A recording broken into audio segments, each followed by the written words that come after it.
본문의 말씀에 보면 이 여호와의 총회라는 이 단어가 나옵니다.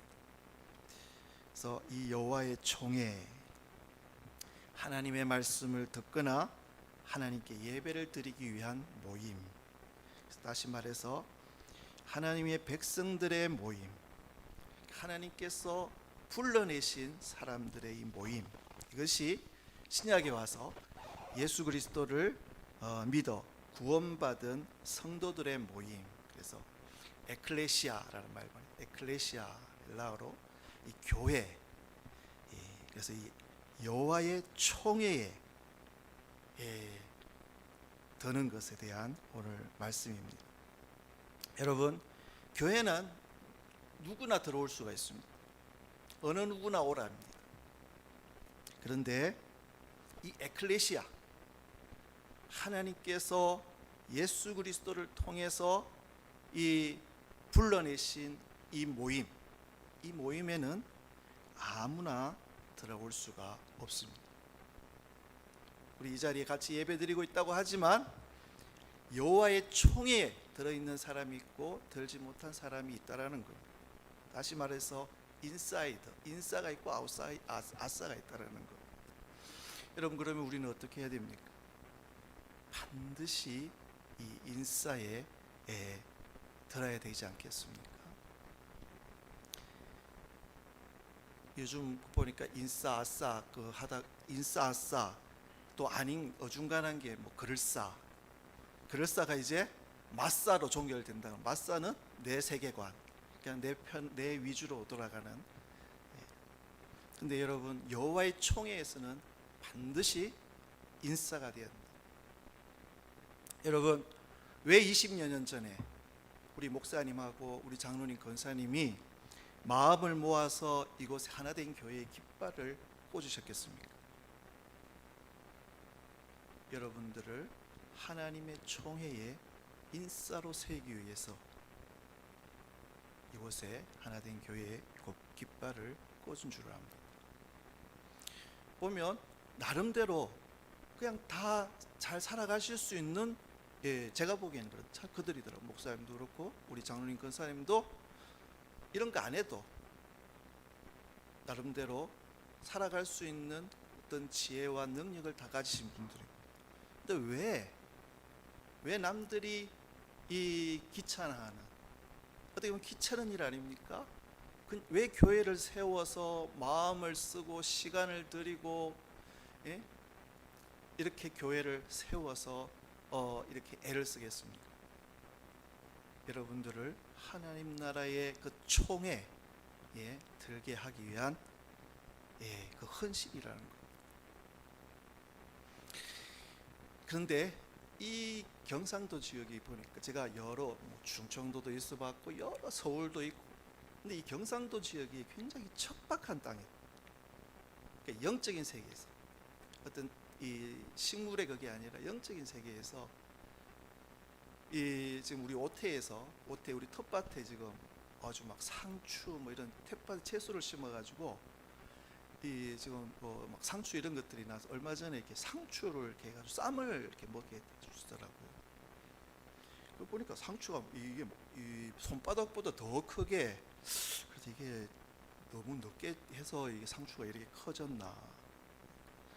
이제 뭐 맛있다 그러고 이렇게 먹는데, 여러분, 제가 다 좋다고 말하고 다 맛있다고 말하는 건 아닙니다.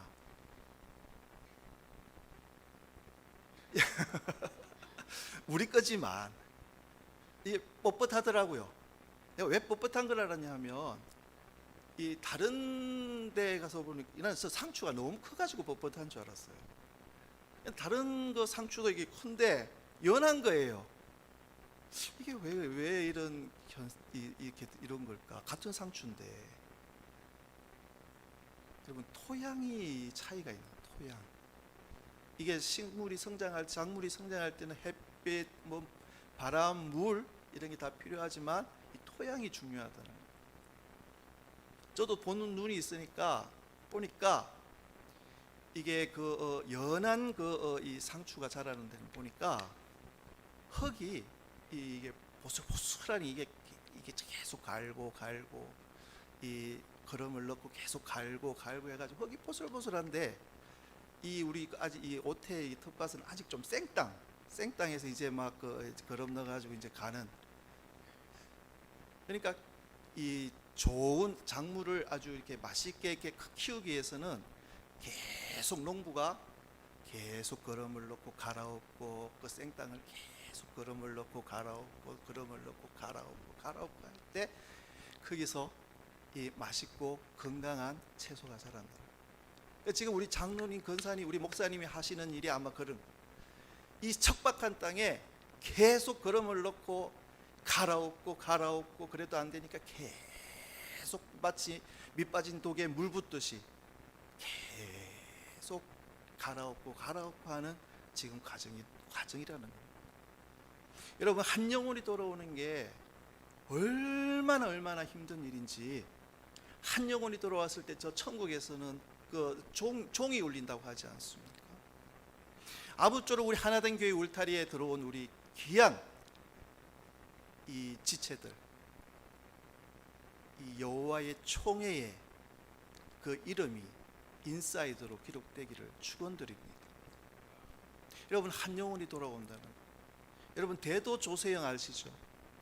그분이 이 도둑한 찔로 굉장히 이름을 날리다가 어느 날 이 기독교로 개종을 하고 어느 날 목회자가 되었습니다. 그리고 아내를 만나서 결혼했는데, 그게 그때는 기독교인 아내라고 만나서 결혼을 해가지고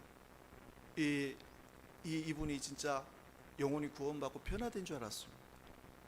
근데 어느 정도의 시간이 지나면 우리는 깜짝 놀랄 소식을 듣지 않았습니까? 일본에 간증하러 갔는데 거기서 도둑질하다가 잡혀가지고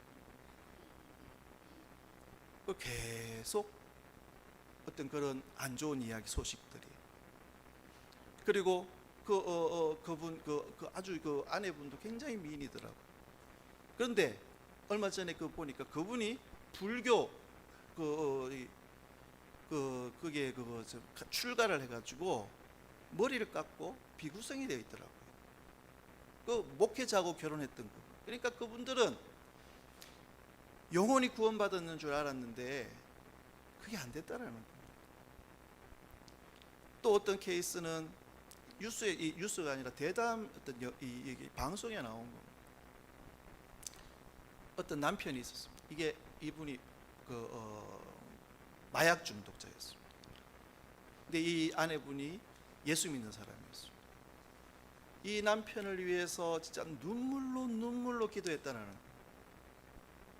그때 방송에 나올 때는 이 남편이 이 아내의 하나님 앞에 눈물로 진짜 그분 하는 이 이야기를 지금도 기억하고 있는데, 진짜 티슈 곽통이 몇 개가 적셔서 나갔을 정도로 그렇게 기도했다는 거예요. 그리고 이분이 마음의 변화가 와서 이제 마약을 자기는 완전히 나와서는 진짜 믿음으로 주시는 능력으로 끊고 이제 다시는 이제 안 한다고. 그런데 얼마 후에 또 놀랄만한 소식은 그분이 다시 마약을 해서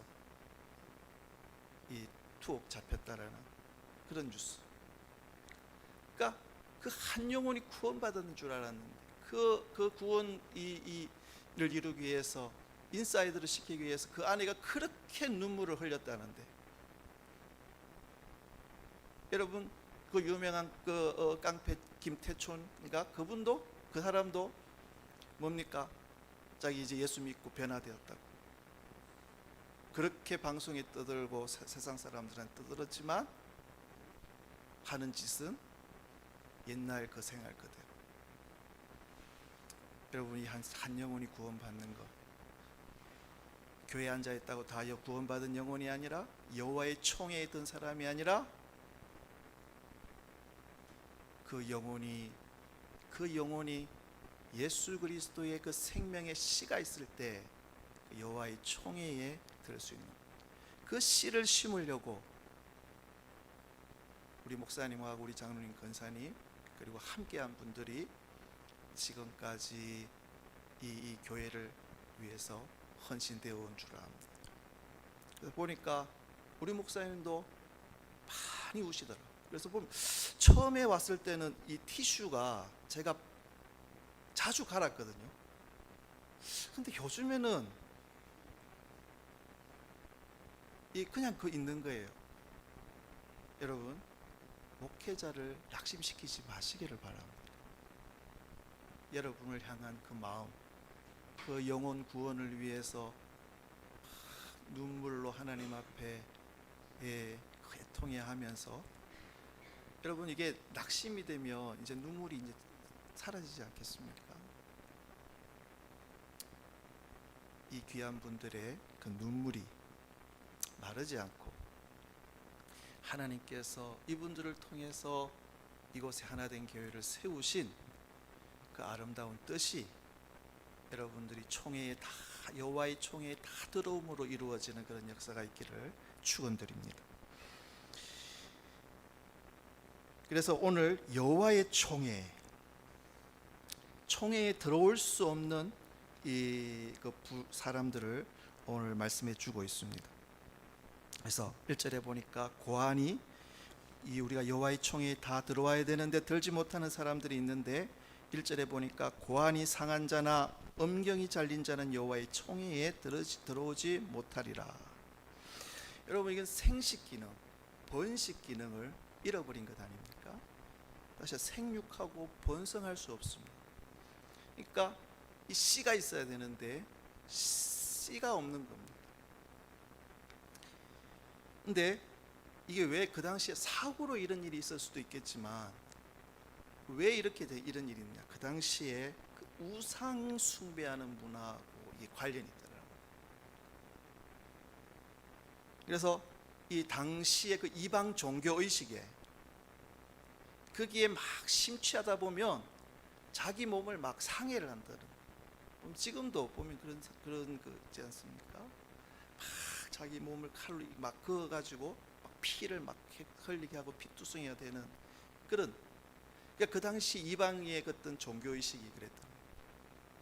그렇게 하다 그게 심취해서 자기 몸을 상하게 하는데 어떤 자기의 그 엉경을 자르는 그런 일들이 있었다는 거예요. 그런 사람들 여호와의 총회에 들어오지 못합니다. 그래서 이것을 영적으로 이렇게 우리가 볼 때 우리의 태생적인 상태가 이랬다는 거예요. 우리는 죄악 중에 출생을 했습니다. 그래서 우리에게는 생명의 씨가 없었던 겁니다. 잃어버린 겁니다. 아담 이후로 아담 안에서 범죄했기 때문에 우리는 날 때부터 생명의 씨를 갖지 못하고 죽은 상태로 태어납니다. 이게 우리의 영적인 그림입니다. 요한일서 3장에 보니까 9절에 하나님께로부터 난 자마다 죄를 짓지 아니하나니 하나님의 씨가 그의 속에 거함이요 그도 범죄하지 못하는 것은 하나님께로부터 났습니다. 이 씨라는 말이 등장합니다. 우리에게는 지금 생명의 씨가 있습니다. 예수 그리스도가 우리 안에 계십니다. 우리는 태생적으로 범죄해서 죽었던 자리에서 생명의 그 그리스도를 통해 우리는 다시 태어나게 되는 겁니다. 성경에서는 아브라함의 이 자손들을 제라 해서 씨라는 이렇게 표현을 합니다. 그리고 그것이 복수가 아니라 단수입니다.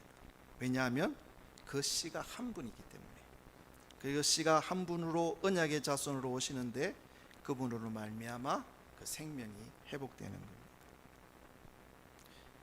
그래서 우리는 날 때부터 이 생식기가 상한 상태로, 마치 생식기가 상한 것처럼 그런 모습으로 태어났습니다.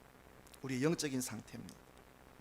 그래서 그 생식기가 잘려서 마치 씨가 없는 수박처럼 생산이 안 되는, 하나님을 알지 못하고 죽은 자의 위치에서 우상에게 절하고 우상을 섬기며 살았던 우리였는데, 그리고 그런 자들은 1절에 보니까 총회에 들어오지 못하는 자들인데, 이 하나님의 총회는 언약 공동체입니다. 언약 공동체의 백성을 칭하는 표현입니다. 그리고 이것은 그리스도의 몸 안에 있는 공동체를 의미합니다. 고환이 상한 자, 생식기가 잘린 자. 그런데 어떻게 이와 같은 영적인 상태에서 우상을 숭배하던 그 자리에서 우리가 그리스도의 그 몸의 총회에 들어오게 되었을까? 그것은 구속의 은혜 때문이라는 겁니다. 여러분, 율법으로는 우리는 절대 하나님의 백성이 될 수가 없습니다. 율법의 이 순리가 그렇습니다. 그래서 우리가 율법만 받았을 때는 우리는 거기에 절망하고 맙니다. 도저히 그 율법의 수준을 맞출 수 없는 것이 우리 인간의 수준입니다. 그런데 언약의 자손 되시는 예수 그리스도가 생명의 씨로 오셨습니다. 그 생명의 씨의 은혜로 우리는 총회에 들어가는 그 하나님의 언약 공동체를 이 공동체를 이루는 은혜를 누리게 됩니다. 그것을 로마서 5장 20절에서 율법이 들어온 것은 범죄를 더하게 하려 함이라. 그러나 죄가 더한 곳에 은혜가 더욱 넘쳤느니라. 율법을 받았을 때는 우리는 절망할 수밖에 없던 죄인들이었지만 율법으로는 그 신명기 약속처럼 총회에 못 들어가는 자들이지만 하나님께서 예수 그리스도라는 그 언약을 통해서 언약을 이 땅에 허락하셔서 그 언약을 붙드는 자, 그 예수 그리스도 그 언약의 씨를, 생명의 씨를 붙드는 자에게는 총회에 다시 들어올 수 있는, 그리고 단순히 그냥 들어오는 것이 아니라 새로운 생명으로 그리스도 안에서 그 생명의 씨를 가지고 거듭날 수 있는 은혜가 우리에게 주어지는 겁니다. 여러분, 이어서 2절에 보면 사생자는 여호와의 총회에 들어오지 못하리니 10대에 이르기까지도 여호와의 총회에 들어오지 못하리라. 여기서 이 말하는 10대는 티네이저가 아니라 텐스 제너레이션이라 가지고 대수가 10대에 걸쳐서라도 못 들어간다는 이야기죠. 안 들여보낸다는 말씀입니다. 그리고 여기서의 사생자는 어떤 존재인가 하면 결혼해서는 안 될 사이에서 태어나는 존재. 그러니까 쉽게 말하면 건친상간. 뒤에 보면은 이 모압과 암몬 그 족속에 나오는데, 우리가 성경에서 익히 들었듯이 그 롯이 그 소돔과 고모라가 멸망할 때 소알성으로 피하는 그 과정에서 아내를 잃어버리고 소금 기둥이 되고, 그러니까 그 딸들이 자기 이 아버지한테 들어가서 낳은 후손들이 이 모압과 이 암몬 자손들 아닙니까? 그래서 그런 사생자는 여호와의 총회에 들어가지 못한다. 그리고 여기서 성경에 보니까 그 모압과 암몬 후손들이 했던 이 이스라엘 백성들에게 했던 게 뭡니까? 이스라엘 백성들이 약속의 땅 가나안을 향해서 광야를 지나갈 때 이 모압 왕이었던 이 발락이 했던 게 뭡니까? 그 주술사 복술가 발람을 시켜서 이스라엘 백성을 저주하게 하지 않습니까? 그 길을 방해합니다. 하나님의 백성들이 가는 그 길을 방해했습니다. 그런데 하나님께서 그 발람의 입을 막아서 저주를 하게 하신 것이 아니라 오히려 축복하게 하시고 하신 그 장면들을 우리는 성경에서 볼 수가 있습니다. 그래서 성경에서 그 모압과 암몬 그 후손들은 그 총회에 들어오지 못한다. 그리고 그들을 위해서 평화를 빌지도 말아라. 그리고 7절에 보니까 너는 에돔 사람을 미워하지 말아라. 에돔은 누굽니까? 야곱의 그 형 아닙니까? 에서 장자권을 빼앗겼던. 하나님은 이 에서에게 장자권을 주지 않고 야곱에게 장자권을 물려주십니다. 근데 그럼 에서는 버려졌나? 그렇지 않습니다. 성경에 보니까 하나님께서 그 에서의 이 가업도 따로 이렇게 준비를 해주십니다. 네, 오늘 7절 8절에 너는 에돔 사람을 미워하지 말라. 그는 내 형제임이니라. 애굽 사람을 미워하지 말라. 네가 그의 땅에서 객이 되었습니다. 그들이 3대 후 자손은 여호와의 총회에 들어올 수 있느니라. 그러니까 다시 말해 형제 사랑입니다. 형제 사랑하는 것을 잊지 말아라. 그런데 형제는 뭐 그렇다 치고 여기 애굽 사람을 미워하지 말라는 거. 여러분, 애굽 사람이 어떤 사람들입니까? 이스라엘 백성들이 노예로서 430년간을 거기서 이 핍박을 어떻게 보면 노예로 고생시켰던 그런 민족 아닙니까? 그런데 그 애굽 사람을 미워하지 말라는 거. 에돔 사람은 형제니까 사랑하다라는 게 이해됩니다. 근데 애굽 사람은 형제지간도 아니고 노예로 학대했던 사람들이고 부려먹었던 사람들이고 한 사람들인데 그 사람들을 미워하지 말라는 거.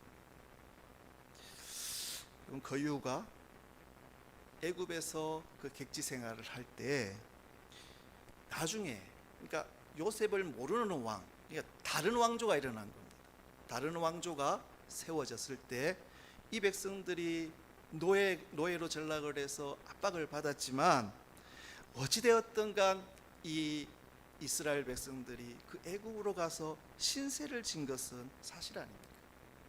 그 70여 명의 그 가족이 한 가족이 들어가서 수백만, 200만 이상의 그 한 민족을 이루는데 거기 이 애굽의 땅이 그 모태 역할을 해줬던 것 아닙니까?